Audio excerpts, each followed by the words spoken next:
Post پڑھی، ایسی تو خوبصورت پوسٹ پڑھی میں نے فیس بک پہ پوسٹ پڑھی کہ آج کل ابن آدم جو ہے نا پورے دن سارے لوگ اس دنیا کے اندر مال بنانے میں لگے ہوئے ہیں کہ صبح سے لے کر شام تک، شام سے لے کر صبح تک یہی کوشش کر رہے ہیں کہ ہمارا زمین کے اوپر اتنا بڑا محل بن جائے. کوئی کوشش کر رہا ہے، کوئی سوچ رہا ہے، کوئی کیا کر رہا ہے کہ زمین کے اوپر بڑا محل بن جائے. لیکن اے ابن آدم یہ محل جو ہے نا ظاہری طور پر ہے، آج ہے کل نہیں ہوگا. لیکن اے ابن آدم زمین کے اوپر تو محل بنانے کی کوشش کر رہے ہو، زمین کے نیچے کتنا محل بنانے کی کوشش کی ہے؟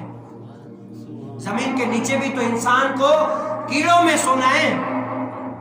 اگر ان کے اعمال خراب ہوئے تو زمین کے نیچے کون سا اچھا کام کرنے کے لیے تم نے کون سا اچھا کام کیا؟ آج میں اپنے اوپر دیکھ لوں، آپ اپنے اوپر دیکھ لیں. اور آج میں پھر وہی کہوں گا کہ اللہ تعالیٰ اس قوم کو کبھی بھی ہدایت نہیں دیتا جو قوم خود اپنے حالات کو نہ بدلے. اللہ تعالیٰ اس قوم کو کبھی بھی ہدایت نہیں دیتا، ان کے حالات کو نہیں بدلتا جب تک قوم اپنے حالات کو خود